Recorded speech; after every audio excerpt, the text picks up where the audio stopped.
What is going on YouTube? Running on Sports back here with another video. Today is a great day because NFL football is just 2 days away and I'm very excited for that. And once Thursday comes, then we will have NFL football weekly until February. So it's a great time and really excited for the NFL season coming up.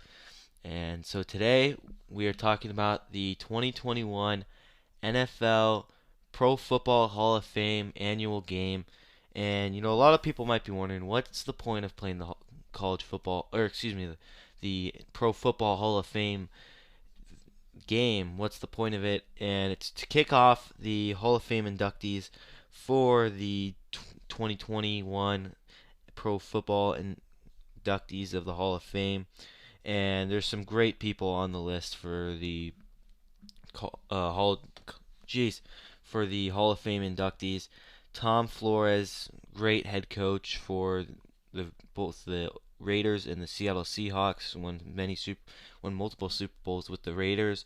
Calvin Johnson, Megatron, one of the best receivers we've seen in late history, and just one of the best receivers of all time, arguably. And so great career he had. Peyton Manning, nothing more needs to be said about Peyton Manning. He's another insane player as well. Charles Woodson, another great player as well, and one of the best defensive players of all time.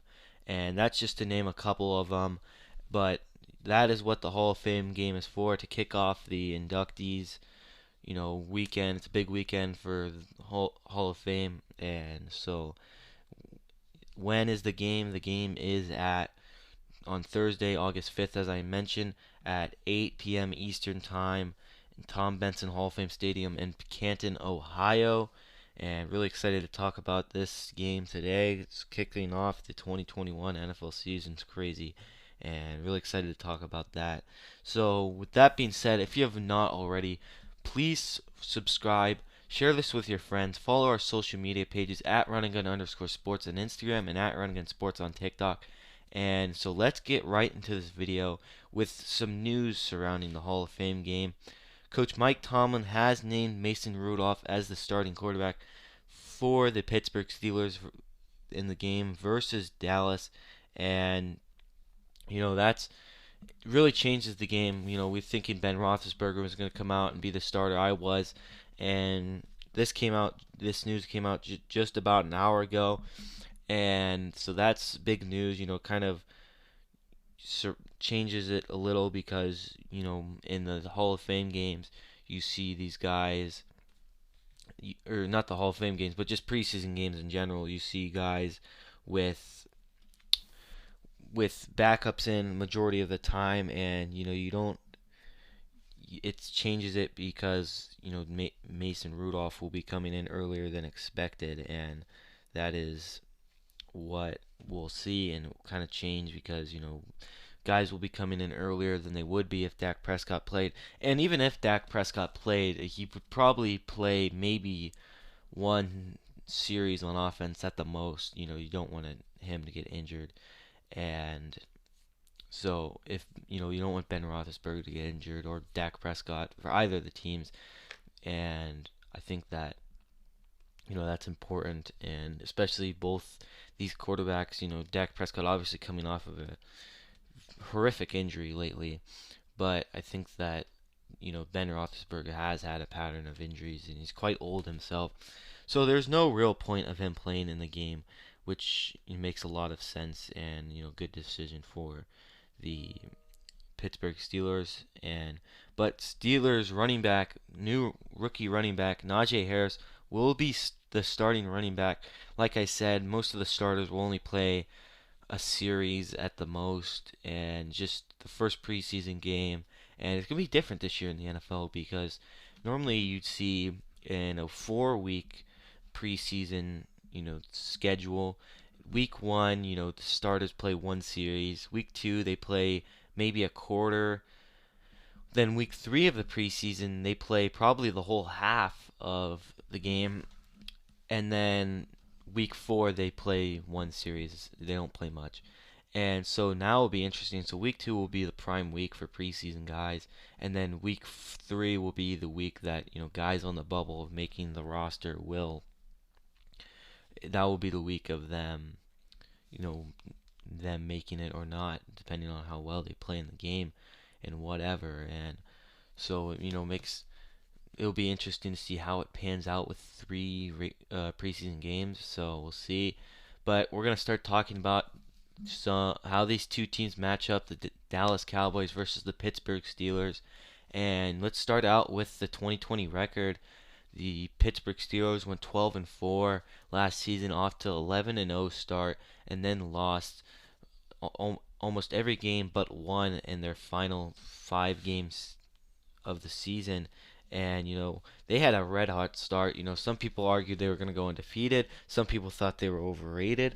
I never really thought that the Pittsburgh Steelers were an overrated team. And they took some losses to some teams that they shouldn't have, like the Washington football team was their first loss. But the Washington football team has a great defense, and the reason the Steelers did so well last season was because of the defense. And we'll talk about the strength of that defense here in just a couple of seconds. But that you can't. That's not the way to finish the season. It doesn't matter how you start; it's how you finish. And that's a huge example because they almost lost that first spot in the division, and that would have been devastating for that team. And the Dallas Cowboys, struggling year. We literally just talked about this team in our off-season review just recently, and they went 6-10, third in the NFC East. Not a good year for Dallas Cowboys fans. They're used to making the playoffs, but they were hit hard by injuries from Dak Prescott. That really messed up their whole season, and Dak Prescott will not be playing in this game as well, and makes sense just because the same reason why Ben Roethlisberger's not playing.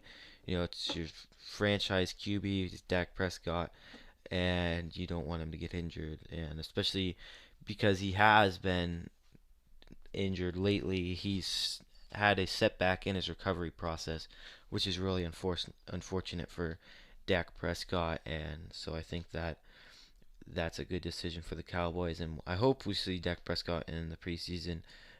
I don't know if we will or not, but we may, and we'll see how he does, and I think that's definitely going to be an interesting story of how well the team does without Dak Prescott. But moving on to some of the strengths of these teams, the strength the Pittsburgh Steelers have, that's obviously that is their defense. They're the number 1 overall defense in the NFL last season, and obviously they're going to do well in this game, and they have a lot of depth at defense, and that's big for them. And a team like the Cowboys, where they have a very good offense, especially passing offense, the wide receiving core is their main strength. Number 2 wide receiving core behind the Tampa Bay Buccaneers, and obviously we all know the Tampa Bay Buccaneers won the Super Bowl last year, and I would put the passing offense as the strength. But for this game where Dak Prescott's not playing, and we don't know how good Dak Prescott will be coming off an injury, I hope Dak Prescott's as good as he was before the injury, because he was red hot to start out and then unfortunately got injured. And I'm a big Dak Prescott fan, but I don't know how he'll do with the injury, and I think he'll do all right, but I'm just hoping that he doesn't digress with the injury, which would be terrible to see because Dak Prescott is a once in a lifetime talent, and I really think he fits very well in Dallas, in that Cowboys organization, and I think that so far he's done a very good job with that team. But the number 8 passing offense without Dak Prescott, and that just tells you that they have really good wide receivers, and ranked number 2 behind the Bucks, as I mentioned. But I think that I've mentioned this in San Francisco 49ers offseason review that will be coming out on Friday with our Arizona Cardinals offseason review. I mentioned the fact that you could have the best quarterback in the world, right? A guy who can throw 100 yards each play. He can run faster than Usain Bolt, whatever it may be. The best physically gifted quarterback you could have the best physically gifted quarterback ever. But if he's not a nice guy or not a leader of the team, then he doesn't have charge of the team, and that's what a quarterback needs. The hardest position to play in all of sports by far, and anyone who says otherwise has no idea what they're talking about, or has never played the position themselves. Because the quarterback, you have to know what the linemen are doing, what the receivers are doing, what the running backs are doing, what the defense is going to do. You got to predict what the defense is going to do. You got to make checks. There's so much that the quarterback has to do. And, I don't think Ben DiNucci and Gilbert, Blake Gilbert, I don't think that those guys are, rude to the team or whatever. I just think that they don't take charge of their team and they have no leadership on that team. And if you get a guy like Dak Prescott who's on his lineman, like, get this block, come on guys, versus a guy who's quiet, they're going to be motivated by Dak Prescott to do their job and to win football games. But Ben DiNucci is just, I don't think he can lead a team. And, a guy who came out of a small college, James Madison, a big small college in a way that they had very successful seasons in the FCS level. But I just think that he can't do that with NFL athletes. And I really think Dak Prescott is that guy for that team. He can be the leader of that team and lead them to do great things in years to come. And so I'm interested to see how he'll do this next coming season. So with that being said, we're going to move on to some weaknesses of the team and for each team. And for the Dallas Cowboys, for the Pittsburgh Steelers, I have QB play. Ben Roethlisberger is obviously a veteran quarterback. We've seen him do well in many years before, but he's just so old right now, and he can't do as well as he has done before. And it's hard for the Steelers, one of the best quarterbacks that they've ever had in that franchise, hard for them to say goodbye to him. But I really think that it's now is the time to do it. And they're kind of shooting themselves in the foot by not doing it. And you look at the stats: 3,803 yards passing, ranked 16th in the NFL. 33 touchdowns, tied 7th in the NFL, which isn't bad at all. 10 interceptions, tied 18th in the NFL. And 60.1 QBR, 22nd in the NFL. So, really all you need to look at is QBR to tell you that Ben Roethlisberger is in the bottom half of the league. And the Steelers are going to need a above average quarterback to do well, especially with the receivers that they have. They need guys to distribute the ball and lead the team, especially with some young receivers like Juju Smith-Schuster and Chase Claypool, and new running back Najee Harris. And I think that they're really going to need a big leader. And I think Ben Roethlisberger definitely is that.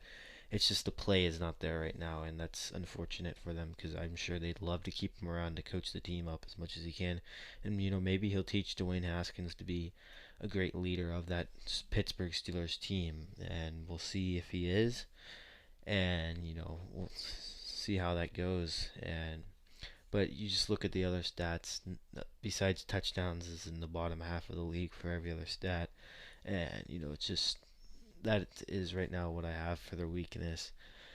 Moving over to the Cowboys' weakness, you look at their defense, and that's obviously the main weakness. And we've seen it before, and it's no secret that the Cowboys' defense is not great. But the defense ranked number 28th overall in team defense. All the teams behind number 28 did not make the playoffs. The teams behind number 28th in the team defensive ranking category were the Minnesota Vikings at 29, the Las Vegas Raiders at 30th, and the Jacksonville Jaguars at 31st, and the Detroit Lions at dead last at 32nd in the league. So obviously that's not a good stat, and that's not going to help them. And the Steelers, luckily their strength is not the offensive side of the ball, but they still have a decent offense, and they'll take advantage of that Cowboys defense, and that's what will really matter big time in this game. Some new faces for each franchise. Dak Prescott obviously returns, but they add to their secondary that really needed some help. Malik Hooker, safety from Indiana, and Keanu Neal, safety from Atlanta. I meant Malik Hooker from Indianapolis, and then Keanu Neal from Atlanta. And then the Steelers, really not too many pickups, but Melvin Ingram just recently, defensive end from the Los Angeles Chargers. Big pickup for them, adds a ton of depth to that team and makes them a lot better after losing Bud Dupree to the Tennessee Titans. So my prediction for this game is I have the Pittsburgh Steelers winning 17-6. The Cowboys really no good quarterback in there that can play. The Steelers have Dwayne Haskins and Mason Rudolph, guys who have legit experience.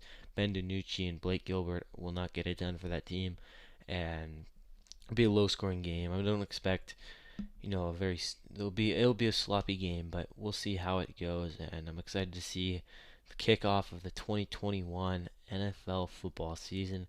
And it's our first video for the season, and that will wrap it up for today's video. If you guys have not already, please leave a like down below, subscribe, share this with your friends, follow our social media pages, and thank you.